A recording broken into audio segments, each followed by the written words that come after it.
Hello everyone, నేను మీ మానస. Previous వీడియోలో మనము 6th క్లాస్ సెకండ్ లెసన్ ని చిన్న చిన్న కోడ్స్ తోటి, చిన్న హింట్స్ తోటి ఈజీ వేలో గుర్తుండేలాగా ఎక్స్ప్లెయిన్ చేసేసుకున్నాము. ఆల్రెడీ టెక్స్చువల్ గ్రామర్ మొత్తం ఎక్స్ప్లెయిన్ చేసుకున్నాము.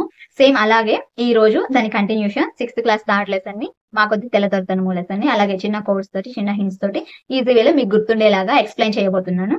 ఇంకెందుకు మరి లేట్ చేయకుండా లెసన్ లోకి వెళ్ళిపోదాం. మనం ఇప్పుడు 6th క్లాస్లోని థర్డ్ లెసన్ మా కొద్ది తెల్లదొరతనము లెసన్ ని ఎక్స్ప్లెయిన్ చేసుకోబోతున్నాము. మన లెసన్ వచ్చేసి మా కొద్ది తెల్లదొరతనము, రచయిత గరిమెల్ల సత్యనారాయణ. ఇది ఎట్లా గుర్తుపెట్టుకోని చెప్పేనా? తెల్ల గరిమెల్ల అట్లా గుర్తుపెట్టుకోవచ్చు. తెల్లదొరతనంలో తెల్ల, గరిమెల్ల సత్యనారాయణలో గరిమెల్ల, తెల్ల గరిమెల్ల అట్లా గుర్తుపెట్టుకోవచ్చు. చిన్న హింట్. ఇంకా మన పాఠం యొక్క ప్రక్రియ వచ్చేసి గేయం, ఇతివృత్తం, దేశభక్తి.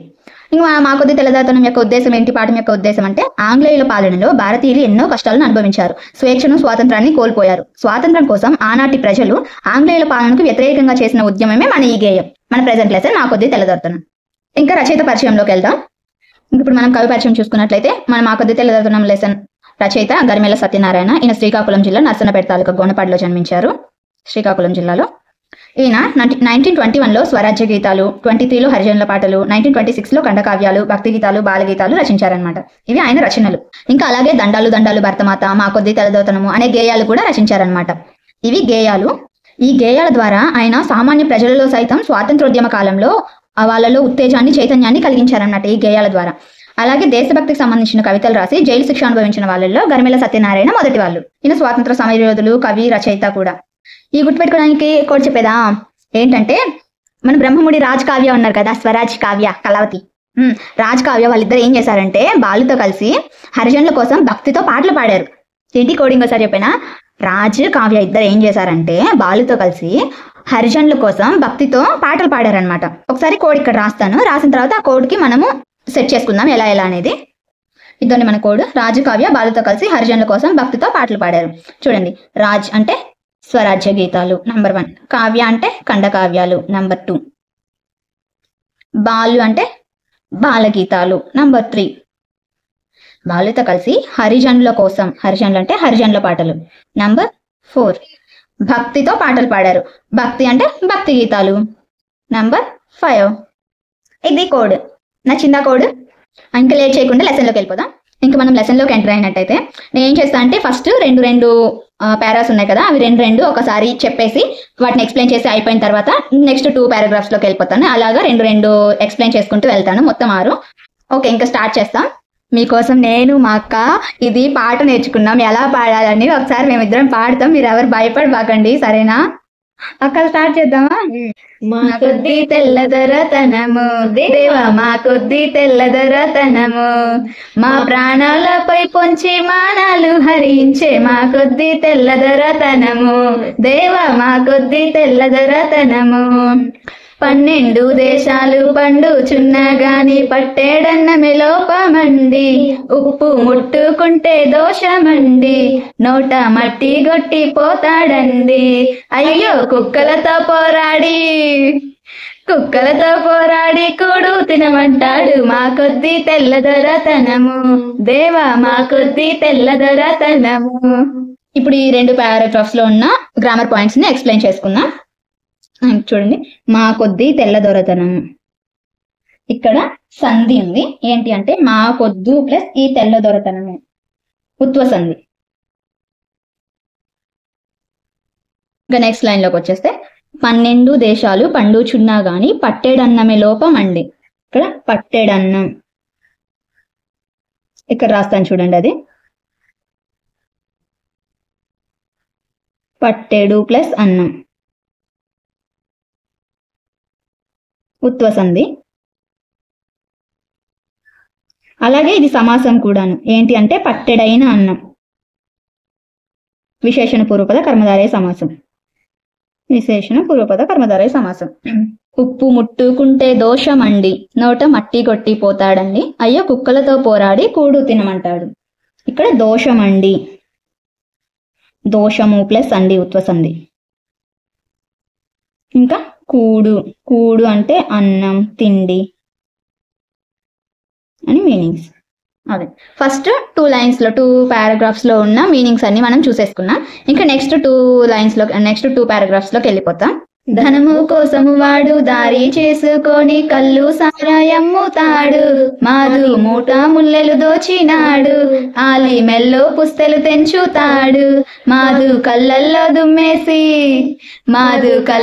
దుమ్మేసి కాటికి దరి చేశాడు. మా కొద్ది తెల్లదొరతనము దేవా, మా కొద్ది తెల్లదొరతనము. గాంధీ టోపీ పెట్టి పాఠశాలకు బోవా రావద్దంటాడు. రాట్నం బడిలో పెట్టవద్దంటాడు. టోపీ తీసి వీపులు బాదుతాడు. అయ్యో రాజద్రోహమంతా రాట్నంలో ఉందంట. మా కొద్ది తెల్లదొరతనము దేవా, మా కొద్ది తెల్లదొరతనము. ఇంకిప్పుడు ఈ 2 పారాగ్రాఫ్స్ లో ఉన్న మీనింగ్స్ అవి చూసుకుందాం, గ్రామర్ పాయింట్స్. ధనము కోసము వాడు దారి చేసుకొని కళ్ళు సారాయమ్ముతాడు.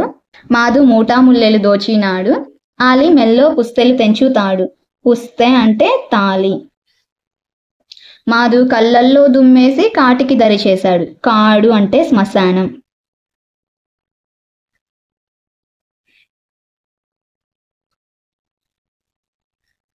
ఇంకా దుమ్మేసి అంటే దుమ్ము ప్లస్ ఏసి, ఇది ఉత్వసంది. నెక్స్ట్ గాంధీ టోపీ పెట్టి పాఠశాలకు బోవా రావద్దంటాడు. ఇక్కడ పాఠశాల అంటే సమాసం, పాఠముల కొరకు శాల. చతుర్థి.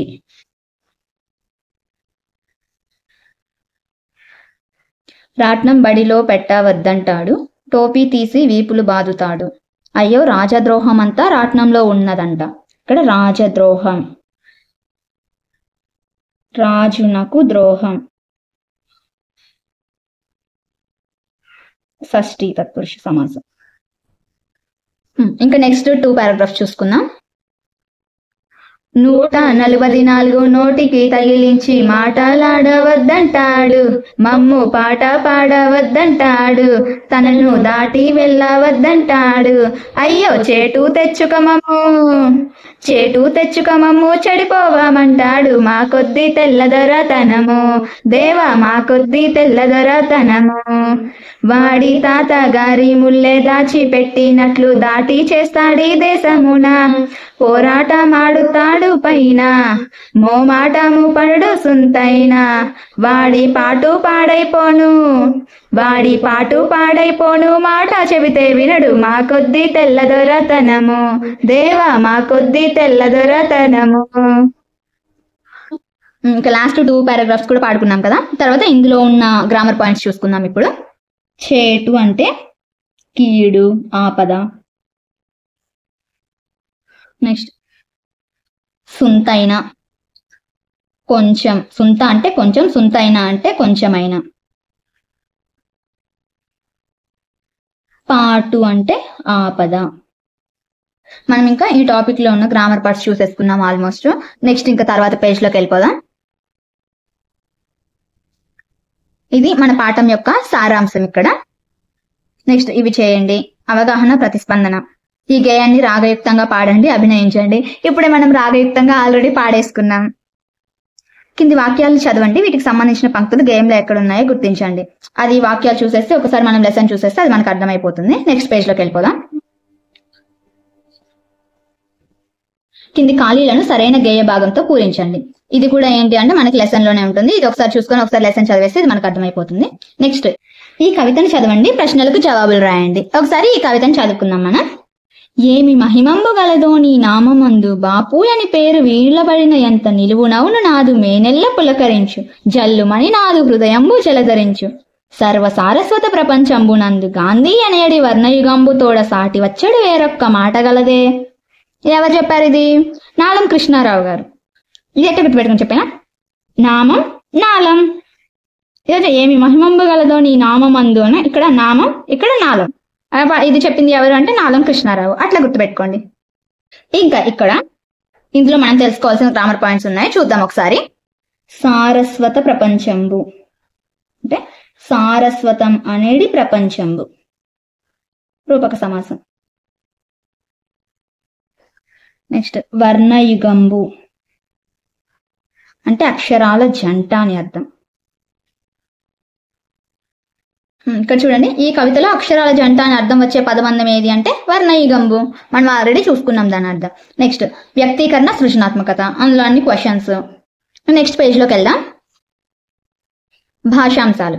కింది వాక్యాల గీత గీసిన పదాలకు అర్థాలు రాయండి, వాటితో సొంత వాక్యాలు రాయండి. ఆల్రెడీ దొరతనం అంటే పాలన అని ఇచ్చేస్తున్నారు, సొంత వాక్యం రాసాయి. కూడు అంటే అన్నము తిండి అని మనకు మీనింగ్ తెలుసు, దాన్ని బట్టి సొంత వాక్యం రాసుకుంటాం. ఇంకా లాభం అంటే సంపాదన, ముల్లె అంటే ధనము. సో వీటిని పట్టుకొని మనం అక్కడ సొంత వాక్యాలు చూసుకుంటాం, అదే పెద్ద స్ట్రెస్ చేయాల్సిన పాయింట్ ఏం కాదు. ఈ కింది వాక్యాల్లో సమానార్థక పదాలు గుర్తించి రాయండి అన్నారు. సమానార్థక పదాలు: చేటు కలిగించే పనులు చేయకూడదు, అవి జీవితానికి ఎంతో కీడు చేస్తాయి. మనం ఆల్రెడీ ఇందాక చూసుకున్నాం, చేటు అంటే కీడు, ఆపద అని. చేటు కీడు. విజయనగర రాజు శ్రీకృష్ణదేవరాయలు ఆ ప్రభువు తెలుగు భాషను ఎంతగానో ఆదరించారు. రాజు, ప్రభువు. అధికారం కోసం పోరాటం, ఆస్తుల కోసం యుద్ధం చేయడం మంచిది కాదు. పోరాటం అంటే యుద్ధం, రణం అట్లా. నెక్స్ట్ కింది పదాలను సరైన వ్యతిరేకార్థక పదాలతో జతపరచండి. కావాలి అంటే వద్దు, మంచి అంటే చెడు, వింటాడు, వినుడు. తర్వాత చూడండి వ్యాకరణాంశాలు.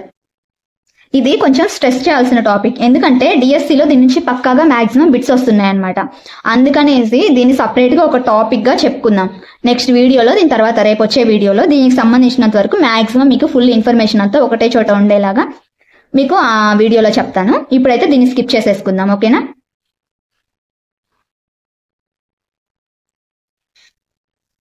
ఇంక ఇదంతా దానికి సంబంధించిందే, వ్యాకరణాంశాలకు సంబంధించింది. ఇంకా నెక్స్ట్ దాంట్లోకి వెళ్ళిపోతే చమత్కార పద్యం. చూడండి. కరయుగంబు గలదు చరణంబులా లేవు, కడుపు నడుము వీపు మెడయు గలవు, శిరము లేదు గాని నరుల బట్టుక మ్రెంగి సొగసుగూర్చు దీని సొగసుగనుడి. దీని అర్థం ఏంటి తెలుసా? చొక్కా అంటే కరయుగంబు గలదు చరణంబులా లేవు అంటే చేతులు ఉన్నాయి కానీ కాళ్ళు లేవు.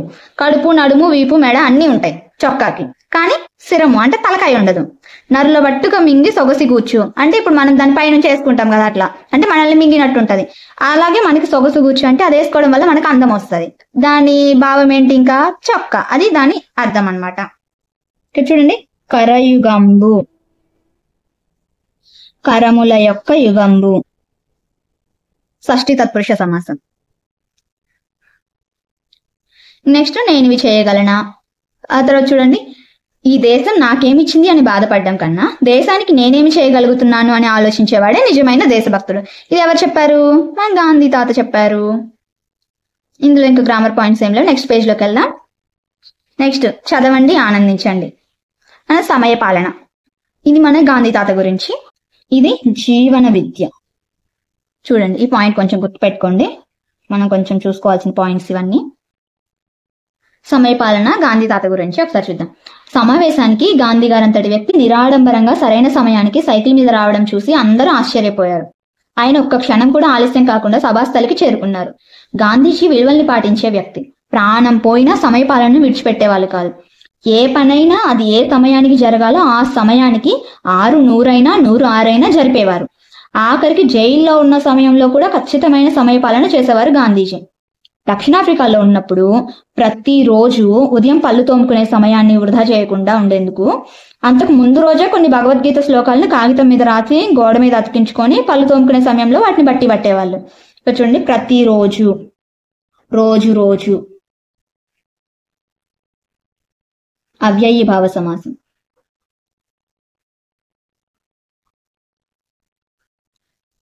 ఆ విధంగా భగవద్గీతలోని చాలా అధ్యాయాలను గాంధీ గారు కంఠస్థం చేశారు. అంత చక్కగా సమయాన్ని వినియోగించుకునేవారు గాంధీజీ. విలువైన గడియారం ధరించి సమయపాలన చేయకపోవడం కంటే సమయపాలన కోసం గడియారాన్ని మర్చిపోయినా పర్వాలేదు కదా. అదే మనమైతే నిజంగా సమయం ఉన్నా లేదని చెప్పి టీవీ చూస్తున్నో కబుర్లు చెప్తున్నో కాలక్షేపం చేసి ఎంతో సమయాన్ని పాడు చేస్తూ ఉంటాం.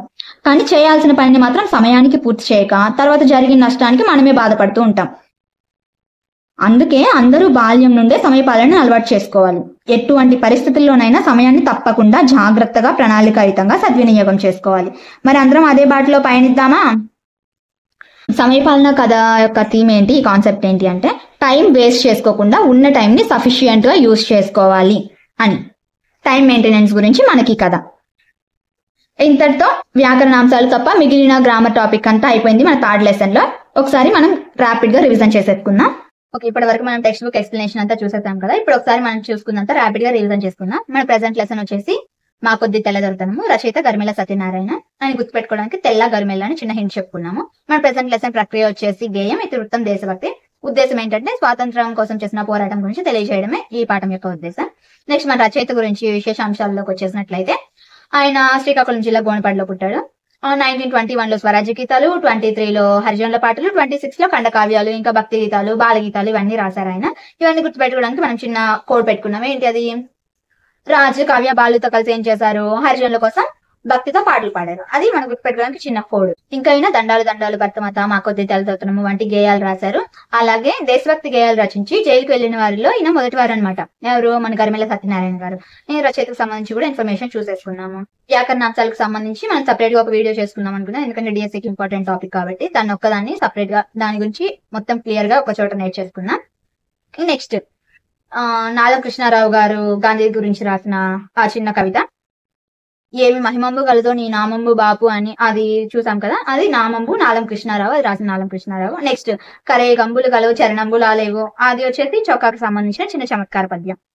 ఇంతటితో మనం ఈ లెసన్ చూసేద్దాం, మొత్తం అయిపోయింది. నెక్స్ట్ చదవండి ఆలోచించండి లోకి వెళ్తే సమయపాలన గాంధీ గారి గురించి, మన గాంధీ తాత ఆయన టైం ఎలాగా యూజ్ చేసుకుంటారనే దాని గురించి, అలాగే మనం మన టైం ని వేస్ట్ చేసుకోకుండా ఎలాగా పర్ఫెక్ట్ గా యూజ్ చేసుకోవాలనే దాని గురించి సమయపాలన కథ. అది జీవన విద్యకు సంబంధించింది.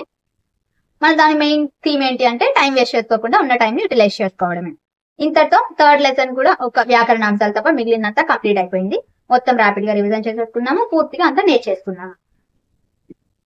ఇదండి మరి థర్డ్ లెసన్ వరకు మొత్తం బ్రీఫ్ గా ఎక్స్ప్లెయిన్ చేసేసుకున్నాము.